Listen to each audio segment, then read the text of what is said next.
I give them undivided attention, and I call it coach, train, develop, and inspire.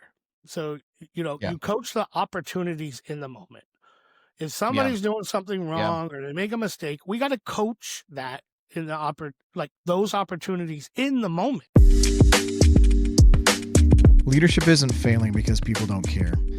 It feels harder than it should because too many leaders were never shown how to carry it. This is the Leadership Lunch Hour. I'm Don Healy, joined by my good friend Adam Cumpiano. We've led teams in environments where the pressure is real, mistakes are costly, and decisions have consequences. These are unscripted conversations about what leadership actually looks like when you're responsible for people, outcomes, and hard decisions.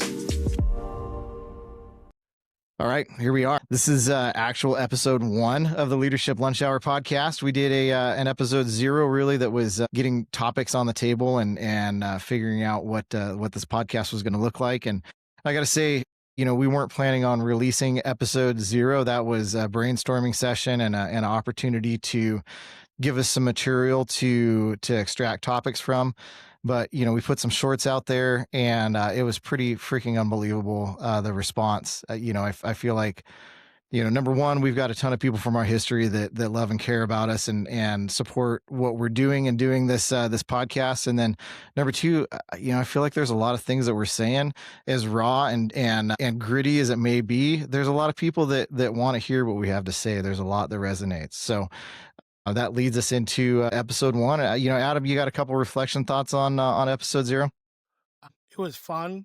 It was amazing. And the feedback, like, wow, like people that I love and adore and admire and hold high, great words and of encouragement. And I mean, you're nervous when you put yourself out there, right? You're vulnerable. Yeah. And self-conscious on lighting and your voice and but at the end of the day, I think the feedback was phenomenal and really pumped me up, gave me a ton of energy, like I need more. And yeah, I'm excited. This is really fun. Yeah, me too. I'm excited about what this is going to turn into. And just for a quick recap for those that may not have listened to episode 1, the basis of what we're doing here with Leadership Lunch Hour is documenting the thoughts of 2 leaders that have figured things out in the field. At the end of the day, the intent is to write a book, so we're capturing transcripts that we're going to use to develop that book. But we figured, the great process for that would be to do this podcast. Adam and I have had hundreds of hours of conversations about leadership and what we think and all of that. So we're capturing it here. We appreciate the people following along that want to follow along, and I can guarantee that it's going to be unscripted. It's going to be raw. It's going to be a little dirty. We may not be the best, most polished podcasters in the world, but we're going to have some good freaking conversations about leadership. And so with that said, today's topic is something that I've had a lot of conversations about, and I feel like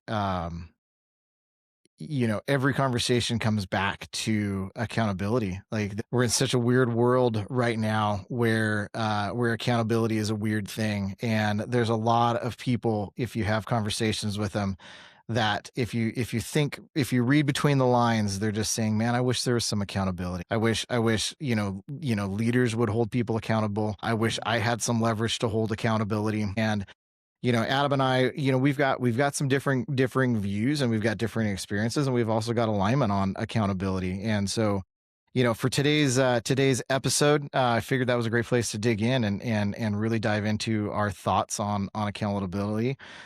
There's some things that don't sit right with me on accountability, and there's things that absolutely I see the power and leverage in. So, Adam, you wanna kick off the conversation with some thoughts on your thoughts on accountability? Yeah, I think, in today's day and age, people are leaving companies quickly. They're jumping ship. Today's day and age with social media, podcasts, AI, the younger generations are getting X amount in a year or 2, maybe 3 years, and then they're demanding more and moving on. And so loyalty isn't what it used to be. Patient on your seat on the bus until it's your time isn't really there for that generation anymore. And we have our generation mixing with that generation, and us leaders now, we're in our 40s or whatever may be afraid to hold accountable because they're Hmm. going to leave.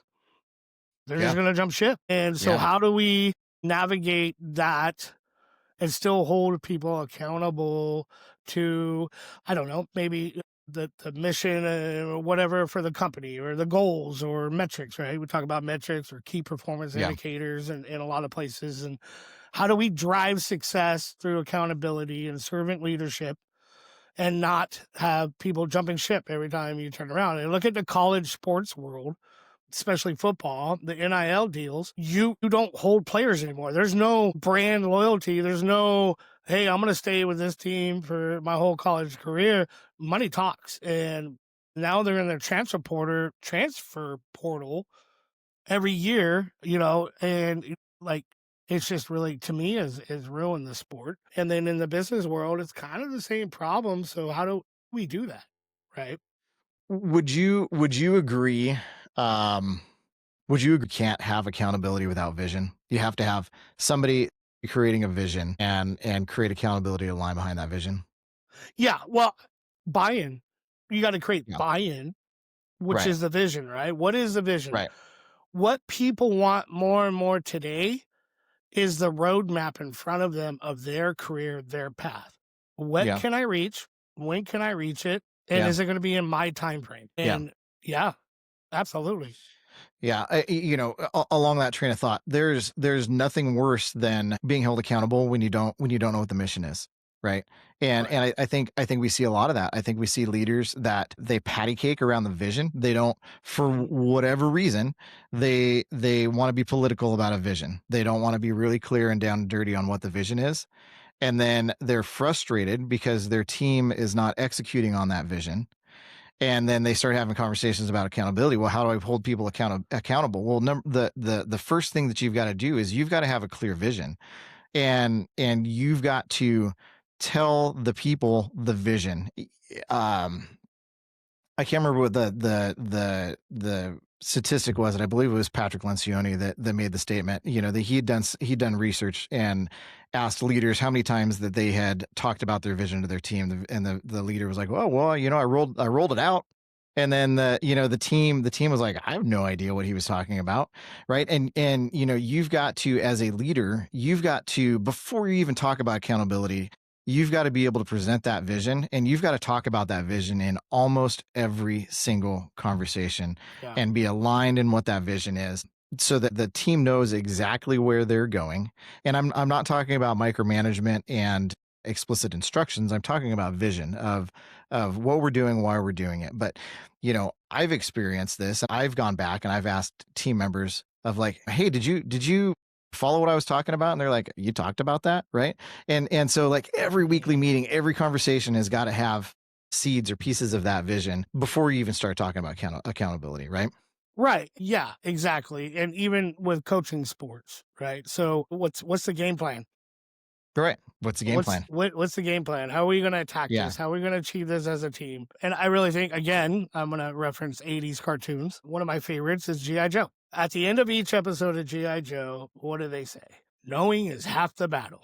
Knowing is half the battle, right? Knowing's half the battle. And if Yeah. we don't clearly explain the goals and objectives and what each player or team member's role is, and a clear outline of how we're going to get there with Uh-huh. their help and their expertise and their hard work, and what the reward is, nowadays people aren't going to align with it. They're going to jump ship, right? Yeah. So you hit it right on the Yeah. head. Like, Yeah. knowing's half the battle.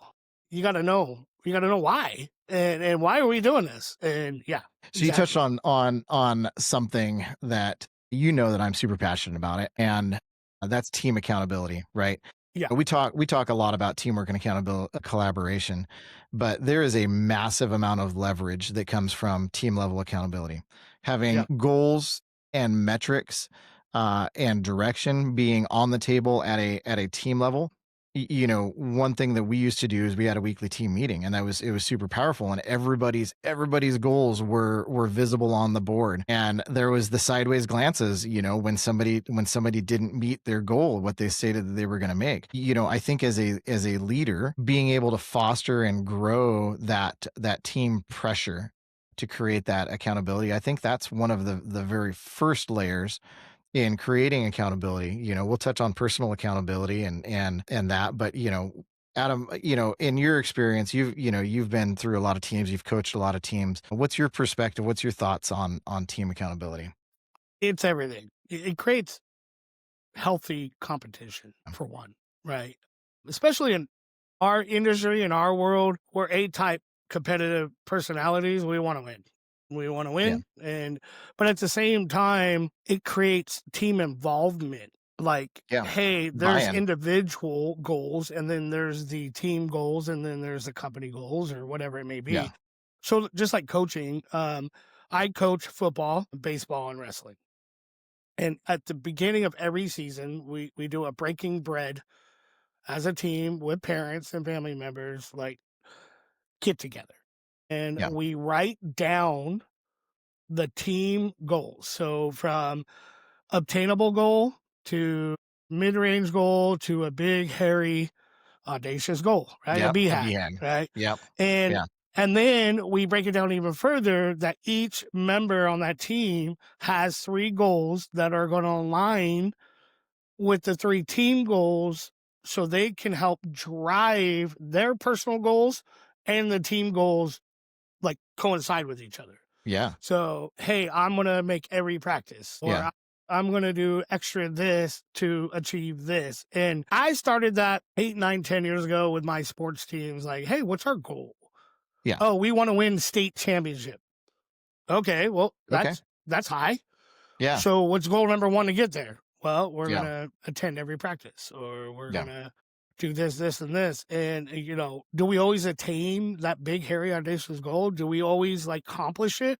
No, yeah. no. But what they see is their growth throughout the year, and then at the end of the year, we're able to show them the growth. Look what you've Right, done. Look what you've accomplished. So yeah, the right. team accountability. So now you got people that are going to hold each other accountable for the team's success. So Yeah. not you as a leader, you're just setting that platform. You're You're setting the setting stage. that safe place, yes, Right, to right. be team accountable. Yeah, and presenting the vision, right?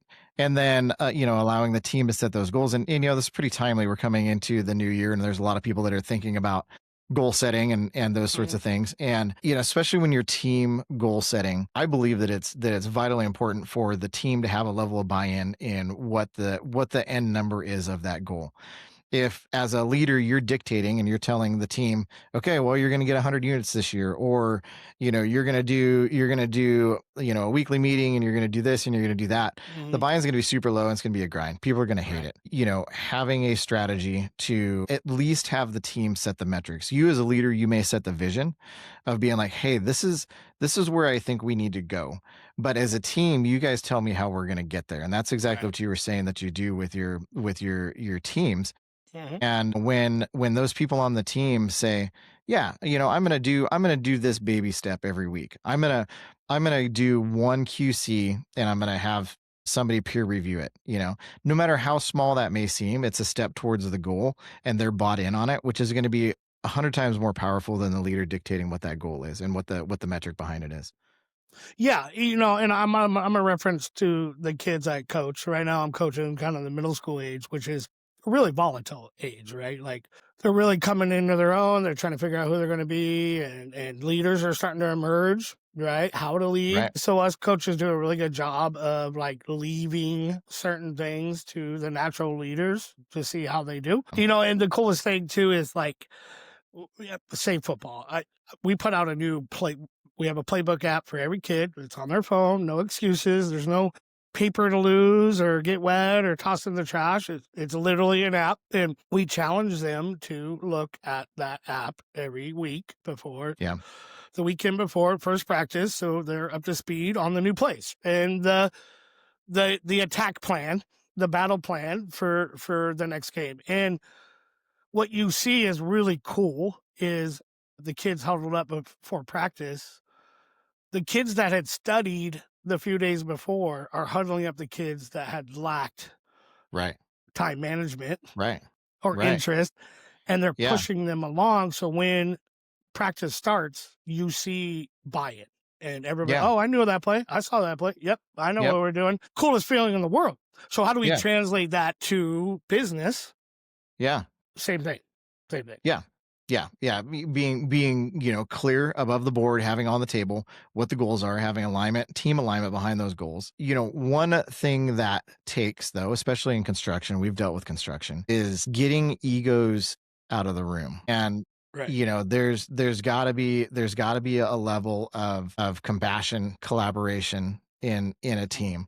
And I think that that's groundwork that has to be laid even before you start doing team goal setting, right? Like there's got to be a level of humbleness Hmm. to be able to set egos aside inside Yeah. that safe family of a team, to be able to hold each other accountable and to be real and have those hard conversations and be like, hey dude, you didn't get that done, like what's up, without it blowing up into something that it shouldn't be. And you've seen this in teams. What are your thoughts on what does it take to grow that level of collaboration within a team? Well, I think for me, the first thing I do is create the vision. Yeah.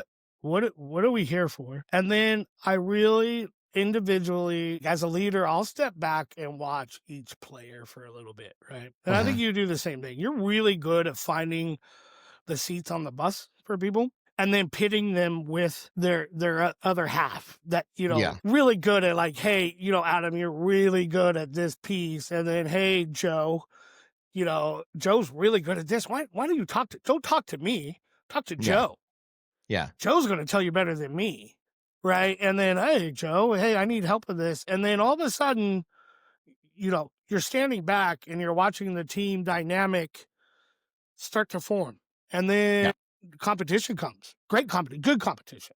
Yeah. And, well, I'm going to beat Joe now. Joe taught me how to do this. Well, I'm going to beat Joe at Hmm. his own game. And Yeah. and that really, that's something that I took from you, even to a higher level.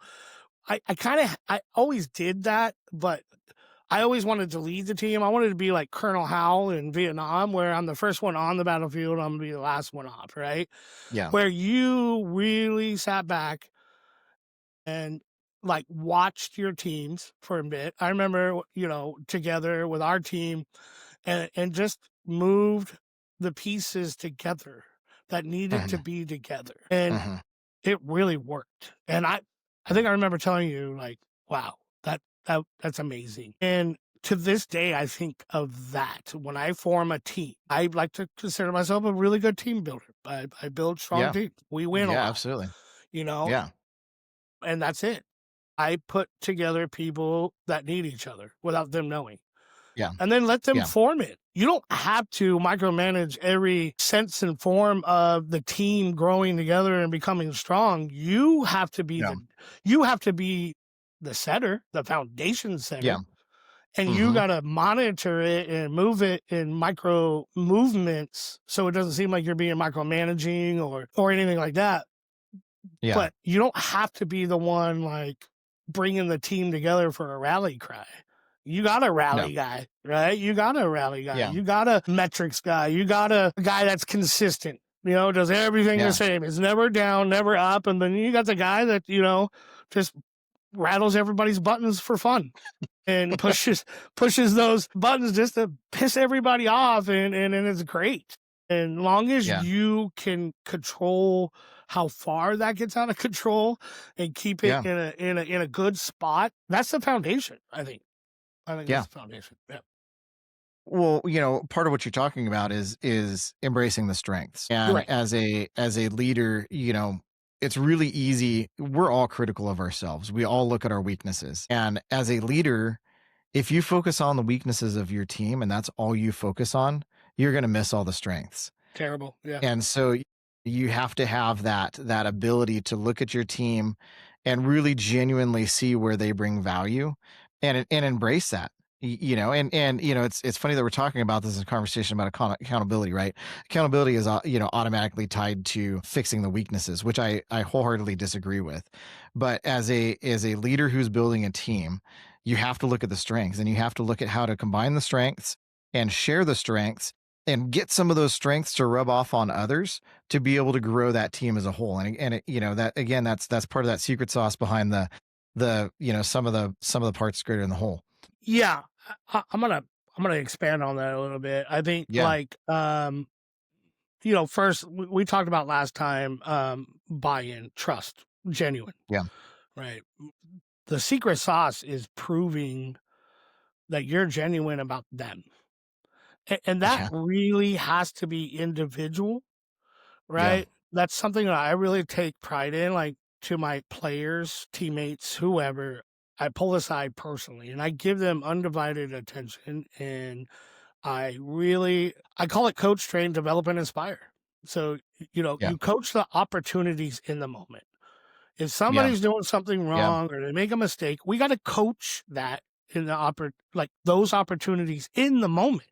We can't let it Yeah. sit there and hopefully that it correct itself. And then you come out, I'm like, hey, you're doing that wrong. Well, why didn't you tell me 6 months ago, man? Like, what are you talking about? Right. And then Yeah. train. So we got to train the process.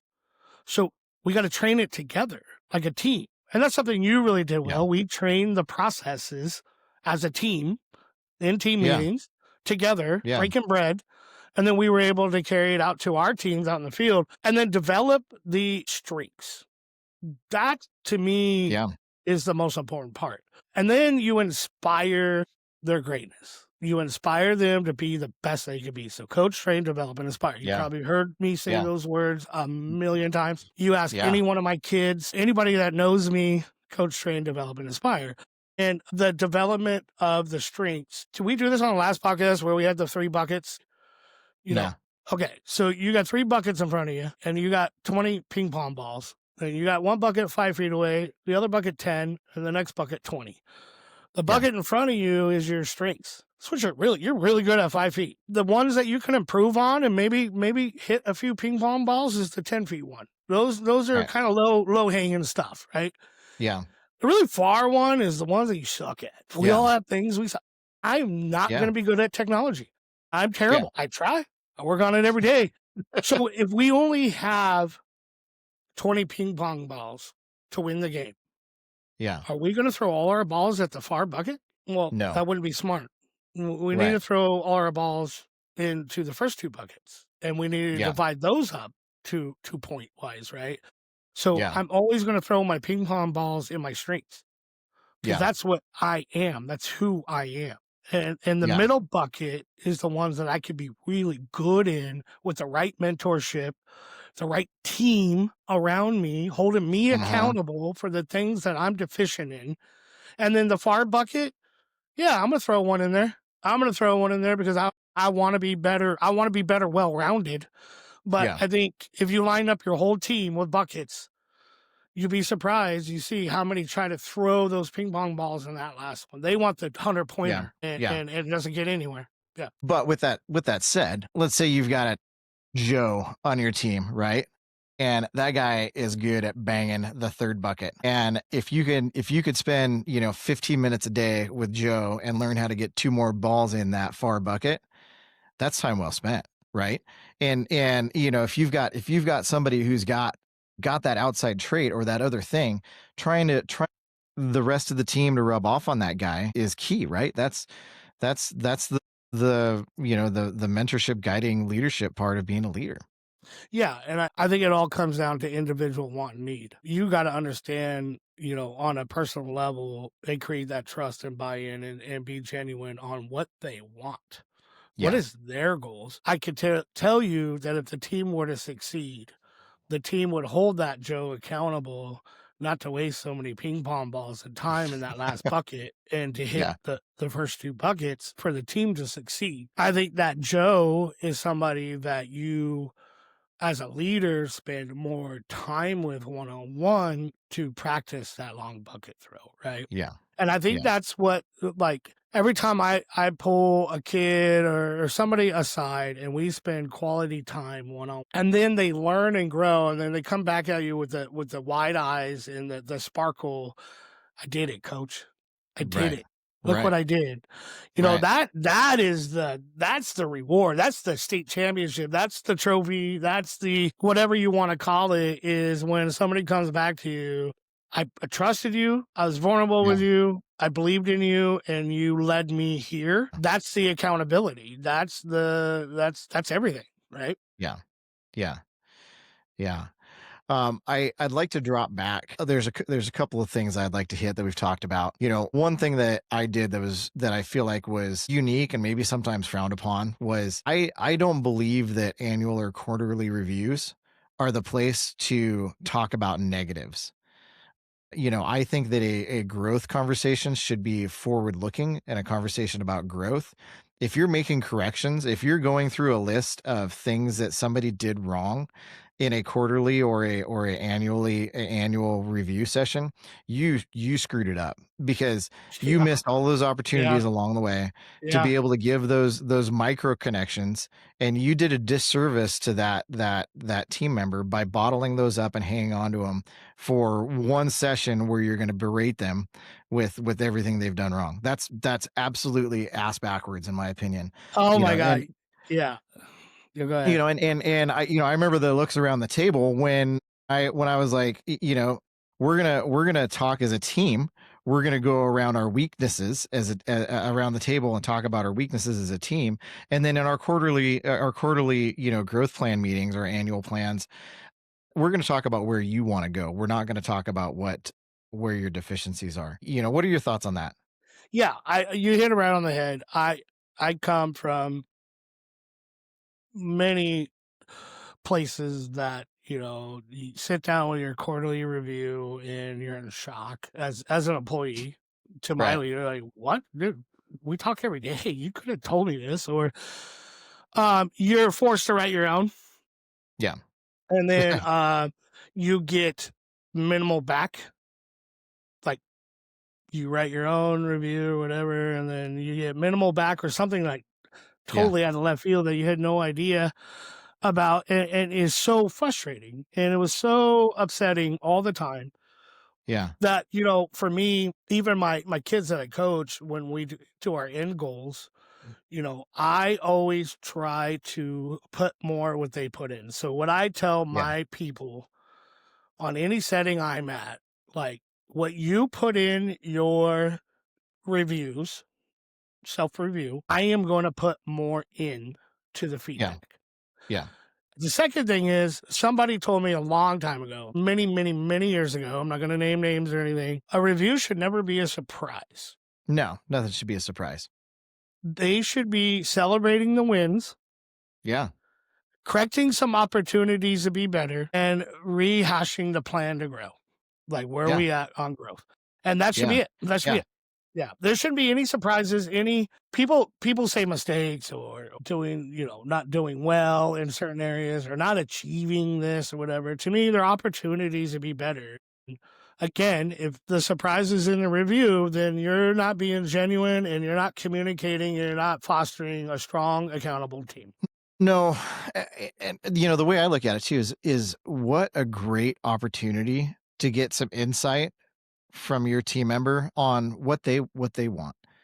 Right. Ask him, well, and not necessarily where do you want to be in 5 years. It could be a conversation. We used to have conversations about where you wanted to be personally. Yeah. How as a leader could I help you grow personally? Because I knew as a leader, if you were personally fulfilled, and that could be any number of things, right? If I could help you have some clarity and some direction on personal fulfillment, it's going to trickle down and it's going to help you professionally. Yeah. And so we used to have a lot of conversations about, buying houses and where you wanted to be with your family and Mhm. all that sort of stuff. And in my mind, if if leaders are if it's just a checking the box, you exchange some stupid emails and you don't even read what the people put in, like you're missing a massive opportunity to have an incredible conversation, to know the strength, vision, and direction of one of your team members that you can use as a leader to help them and the team be more successful. Yeah. Yeah. You hit it right on the head. I mean, I think those periods of time, like reviews or quarterly reviews or improvement plans or whatever you want to call them, and there's so many Yeah. titles for them. It's a space where I remember really looking forward to them when I was younger. In many different work applications, employers, where I was like, "Oh, cool! I busted my ass this quarter. Like, I wonder how my boss views me. How do they? How Yeah. do they see me?" Yeah. And so many times let down. Right. so many times, checking the box.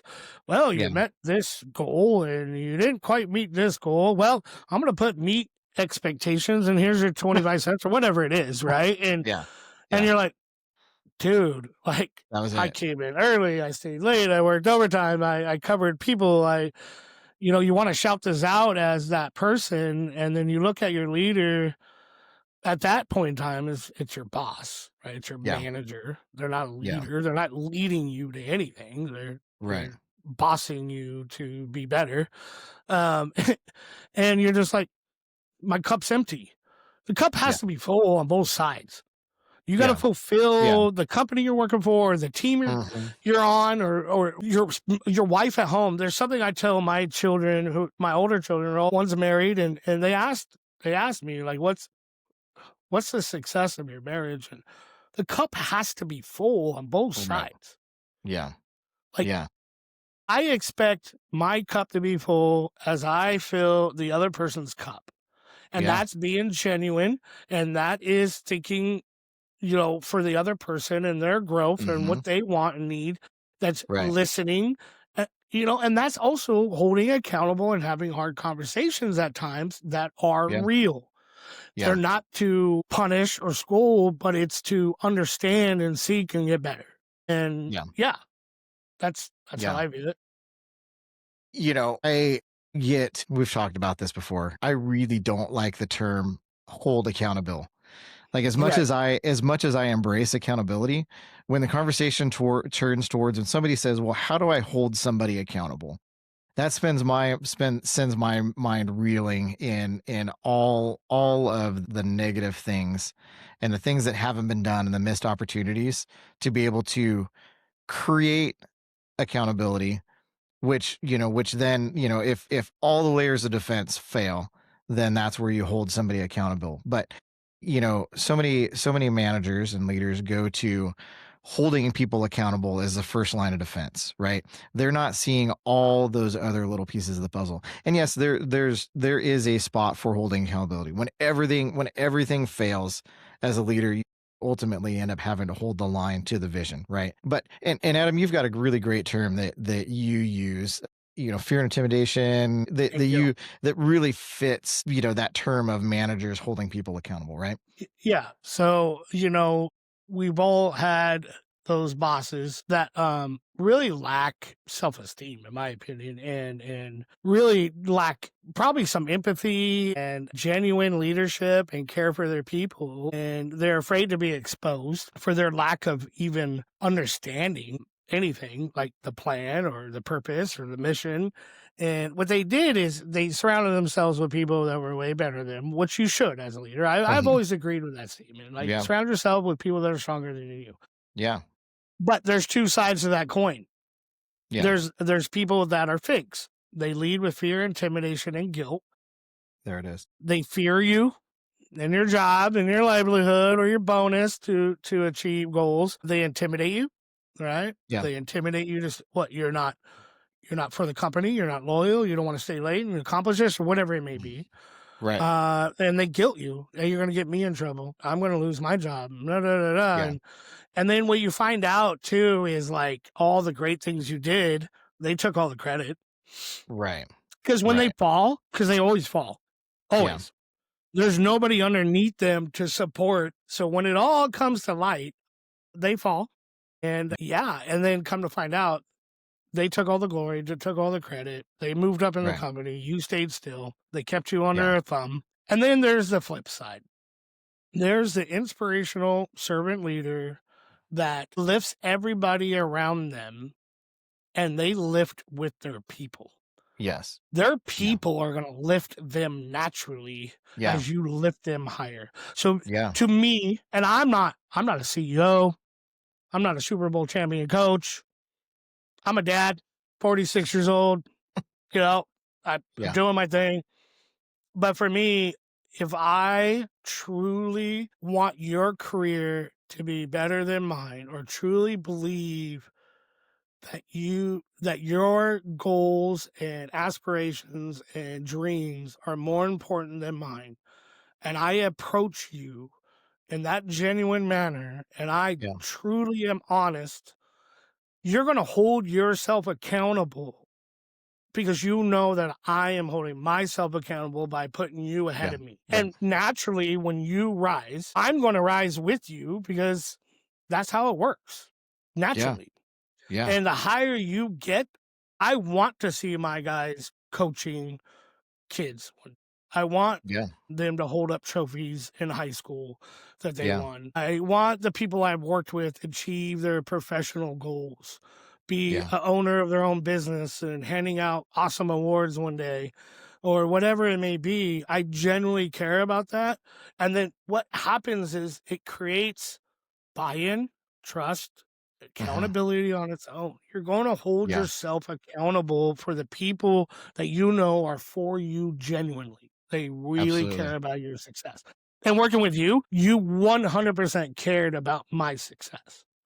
Yeah. You Yeah. shouted out all the good things that I did for the communities all the time without me knowing, behind my back. Like, that was very important. That's very important for people. Not everybody Yeah. wants like praise and pats on the back. That's not what I'm saying. Right. But you Right. genuinely care about where they want to be, and you make it your mission to get them there unselfishly. Yeah. Being accountable comes with Yeah. Yeah. Well, we talk a lot about insecurity, right? And insecurity is what destroys growing people to be better than you it. around you.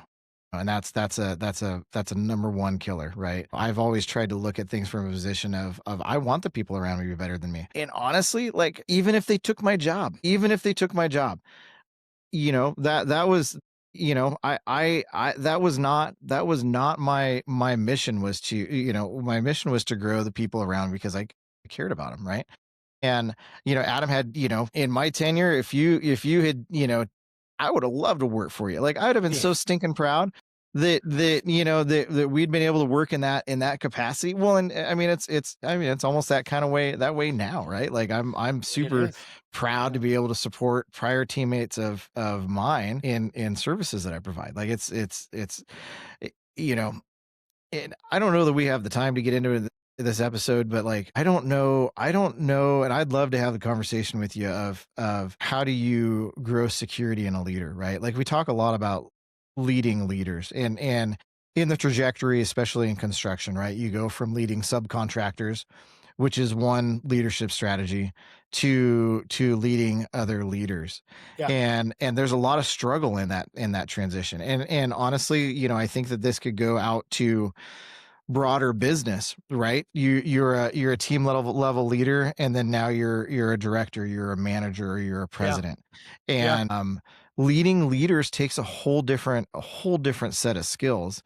And I think there's a long conversation to be had there in what can you do to grow leaders of leaders and prepare people to be leaders of leaders. Like taking somebody right out of a crew and throwing them into a leadership role without any kind of preparation, guidance, example is, unless they're a really interesting particular person, that's not a yeah. path to success. Yeah, I think I want to touch on, being excited about somebody, that you've led, coached, trained, developed, and inspired, become ahead of you, right? Like Yeah. the pure joy. I have done that with a leader many years ago. He was my first boss at a place, and then I passed him, and he was the first phone call that I got, Yeah. when I got promoted, like just genuine joy in his voice. Yeah. And, that really meant a lot to me. And then, I've had people pass me and I'm screaming on the phone with tears in my eyes, with joy of happy, Yeah. because that's, Yeah. again, if you just take the ego away and understand that your journey is your journey, everybody else's journey is their journey. But if you can help Yeah. somebody accomplish their journey, your journey Hmm. is just as bright. Yeah. You Yeah. got to put the fear away. You got to put the jealousy and animosity away. Don't be worried about nepotism or anything like that. If you really come across, again, as genuine and caring and you give a damn, then Yeah. there's not many people on this earth that can really backstab you or step on your neck, because there's no way to, because you're genuine about it. And Yeah. leaders of leaders, again, I'm not a CEO. I'm not a director of anything. I'm the head of my household. I think my wife kind of lets me think like I'm the boss of bosses over here. But that's a really good question, and I think that's a question that we could really maybe have a guest on one day that is a really higher up leader. Because how do you navigate that? I know every time I promoted to a different position, I really struggled. Like, how do I talk to the next level? How do I Yeah. manage up? And I've gotten Yeah. really good at managing up, I'd say. But, that's a really tough question. When you're a director or a president or a whatever, a mayor of a town, even or something, Hmm. how do you grow the leaders around you that are at that level? And I think the nucleus should be the same. You're genuine Yeah. You and you're trust. truthful, you're trusting, Yeah. right? Yeah. You create value with everybody Yeah. that you meet, and you put your ego aside as much as you can. But that'd be a good topic. You're a business owner. Yeah. I Yeah. think you're with other business owners a lot. And what do you think? The tenants are exactly the same. And there's been so many times that I've said that if a leader would just let the smart people around them execute within a vision, they would be the most successful leader you've ever seen. And it's trusting the skill set of the people that are around you. And this doesn't this goes clear down to where our conversation is about leading subcontractors. You trust the skills of the people that you have around you. You Yeah, empower them. You make sure that they're aligned in the vision that you've been able to impart your vision clearly on them, and then you let them execute. And then, along the way, you have the established trust and respect to be able to make, micro corrections along the way if they're right. if they're getting off the outside of the guardrails. But like those tenants are no different from an owner to a CEO to a director to a guy on the ground. It's all the same tenants. Yeah, yeah. I think we all put our pants on the same way, right? Yeah. We all Yeah. bleed. We all It goes. sleep. Right. Well, I mean, it goes, I feel like I've been using the analogy a lot lately of, when you squeeze sand too tight, it goes out between your fingers. Right. And I see a lot of leaders, especially right now when the economy gets weird, things get hard, there's pressures from the outside. Mhm. And the natural reaction is to squeeze. And the first thing that happens when you squeeze the good people is they're going to squirt out between your fingers, right? Yeah. Yeah. And as a leader, you've got to find that balance of being able to hold those leaders in your hands and give them the breathing room to be able to operate, align the vision, keep your head up on where you're going, allow those leaders to be able to execute and use those skills and embrace those skills that they're good at to make everything grow. Yeah. And that that level of scared, right? Say multi-million. Say you're a business owner of 2 million a year, and you are putting food on 20 people's plate. Any good business owner or leader or whatever should be more fearful of taking the food off of those plates, right? Or losing their business that they fought so hard for. And I think that's a natural human reaction, is to hold on to it tightly Yeah. when it's Yes. getting there, and you're holding Yes. on to it tightly. And Yeah. because everything, you're losing sleep about, are the guys going to be able to feed their family? Am I going to keep my dream alive? And that I, I mean, you could take that all the way down to anybody who's out there in the world just trying to put food on their table. Yeah. We're the same way. We might not be the CEO and the owner of the business, but we stay up at night too. Like, Yeah. how are we going to keep the lights on? How are we going to put food on? The economy is getting bad. So I think Yeah. it comes back to loyalty, trust, clear communication, and keeping each other's cup full. And I've never been owner of a major company or anything, but for me, as a owner of a household, that would be, it's the same feeling. It's the same feeling. The tenets of the leadership are exactly the same. Same They thing. they they hold true all the way to the top. Yeah. And I would say clear to the top of the country, right? Like, political leaders, if they're micromanaging every single person underneath of them in every organization and every department, if that's no path to success. It's not going to work. There's No, no way it's going to work. no, you can't. I mean, look at Elon Musk. I Yeah. mean, he had 10 thriving businesses. He's Yeah. and he's tweeting every 30 minutes. I don't know how he's doing it, right? Like, and how is he doing it? Well, Yeah. he's putting the right people in place. He's putting trust in them, and Yeah. he's elevating his leadership to an ungodly stratosphere of level, right? We always talking Yeah. about, managing from a higher elevation.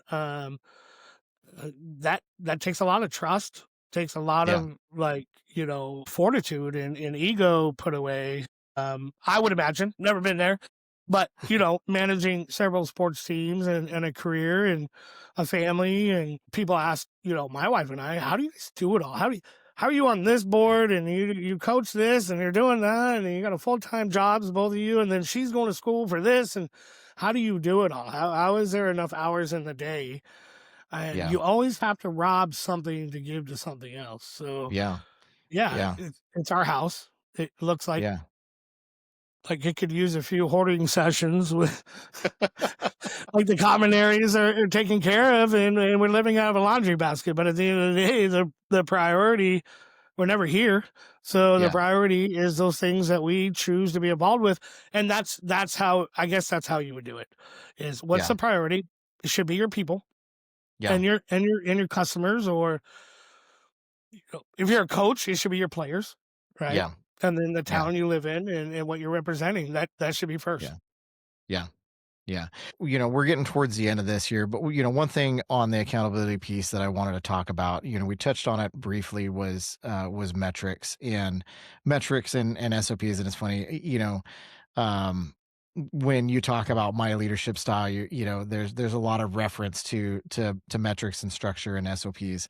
And, Mhm. honestly, for me, there's nothing more powering as a leader, than creating a process and putting it in motion, and that creates a massive amount of efficiency as a leader. And honestly, for me, the time that I spent, if I could dive in and I could make a scoreboard in a couple of hours, or I could put an SOP into place, for me that was perpetual direction, if that makes sense, right? Mhm. I could put 3 hours into this thing now, this tool. I could give it to the team, I could roll it out, I could take that time, and then I didn't have to manage that anymore, right?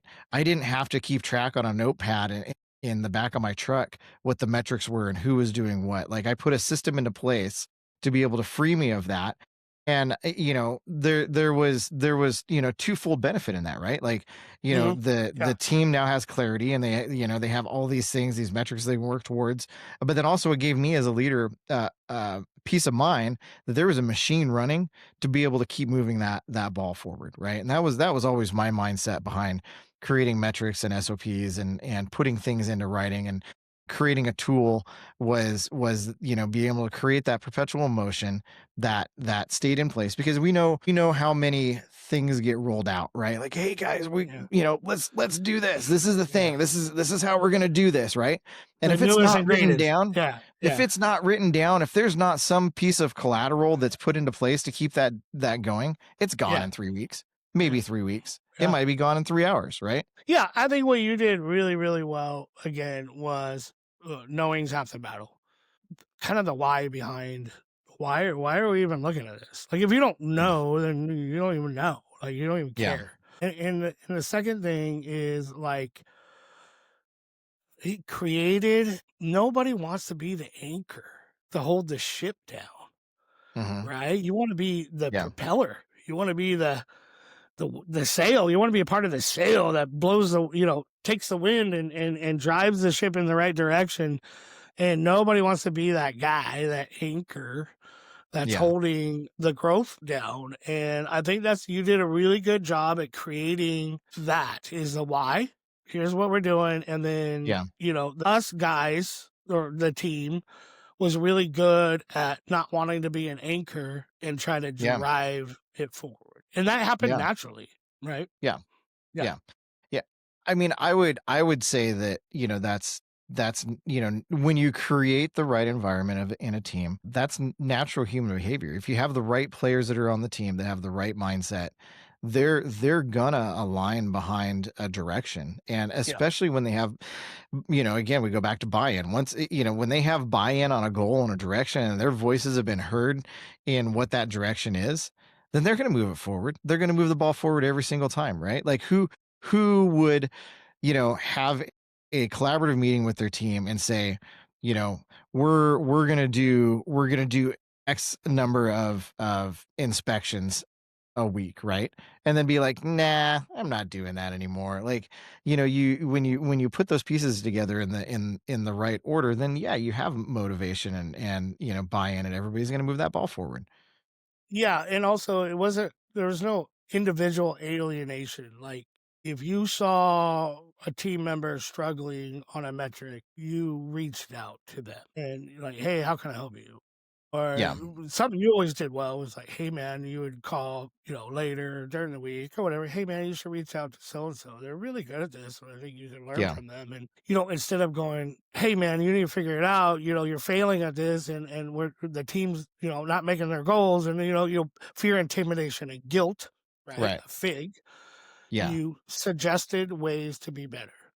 You yeah, didn't give us the road, you gave us the roadmap, you gave us the car, the keys, the gas, sat in the passenger seat, maybe in the back seat every once in a while, but you never drove the car for us, and that was huge. We were yeah, able to grow the most professionally, personally, and team wise by letting us drive, make mistakes, learn, mhm, and push each other friendly and help each other. We push the bar higher and higher. I think so many messages where Peter would be like, "Man, you really pushed that bar high. Now I got to reach yeah, that bar." And right, I have those messages still, right? yeah, Like, and yeah. that was the driving force, and that's accountability without being a fake. Absolutely. Right. Absolutely. That's that team level accountability. And like we've said at the beginning of this conversation, there's a massive amount of power in team accountability. And again, maybe this is my leadership style, but I absolutely believe that there is more power in the team putting pressure on somebody than the leader putting pressure on somebody. Yeah. Yeah. Again, same thing with sports. Yeah. I could Right. yell at you and get in your face that you missed that block or that tackle, or the team's going to say, "Hey, man, pick it up, Yeah. pick it up. You know your job, do your job." And Yeah. that's when I realized that I became a coach, is when we had those guys holding each other accountable Right. and I didn't have to do it anymore. Mhm. Yeah, it was huge. Yeah. Yeah. Well, we're coming up on the top of the hour. Let's get this thing wrapped up. This is a Yeah, great buddy. conversation. Just Yeah, to recap. Talking about accountability, and there's going to be as we're talking through this, there's a million things running through my mind that are going to be overlapping topics yeah, that we cover in conversations. And I wanted to kick this episode off with accountability because there's so much that goes back to it, and it's such a topic, and so many people dance around it, and I don't fully understand why, because I think that the stereotype of accountability is that it is fear, intimidation, and guilt, just like you said. And in this conversation, I hope that we gave some tools and some insight into a different kind of accountability that's not fear, intimidation, and guilt. It's team, it's empowerment, it's encouragement, it's trust. It's all of those things that create accountability and create motivation for people to be able to move towards a vision. yeah. I think I'll cap it real quick Yeah, here. Is our generation, our parents preached being loyal to a company or a place or even a place you lived in, right? And you were there, you try to be there 20 years and yeah, retire. And you were fearful of not making that. And I think back in the day, leaders led by fear, intimidation, and guilt because they had to leverage in a way. So when somebody seeks power, they're power hungry, they're going to be fear, intimidation, and guilt. yeah, But now that the generations have changed and there's a paradigm shift today, people are not going to stand for that. But then in turn, the loyalty isn't there, yeah, right? The buy-in, off the beginning, like, "Hey, I'm going to be here from day one. I'm going to give you everything I got. I'm going to give you my soul to make it." That's not there anymore with the younger generations, past millennials. And I think how do we do it? How do how do we keep somebody? How do we keep them engaged? Well, it's coach, train, develop, and inspire. Yeah. It's not all Yeah. about money. They No. want to be filled. Their cups need to be filled. They need a Yep. purpose. They need a direction. Yep. Yeah. Yeah. And that, Adam, that's timeless. Those tenets are timeless. And I'm Yeah. really glad that we're talking about it, because there needs to be some belief that those tenets are true. Yeah. 100%. Yeah. Yeah. Cool. Well, we're going to call this one a wrap. Again, this is the Yeah. Leadership Lunch Hour podcast. I'm Don. This is Adam. If what we're saying resonates, we've got this on YouTube. Please like, subscribe. We don't know what we're doing with all of this stuff. We're figuring it out as we go. So if you like it, follow along with us and see where this And drop adventure leads. comments. Yeah. Yeah. Ask questions. We're not experts. We're a couple of guys that have gone a long way in life, and we're on this journey too. I'm learning every day. I'm trying to be better every day. So if somebody has something that they can contribute or whatever, they got, write comments, write questions, we'll answer. Yeah. Yeah. We'd love to. Awesome. All right. Thanks, Adam. Thanks, buddy.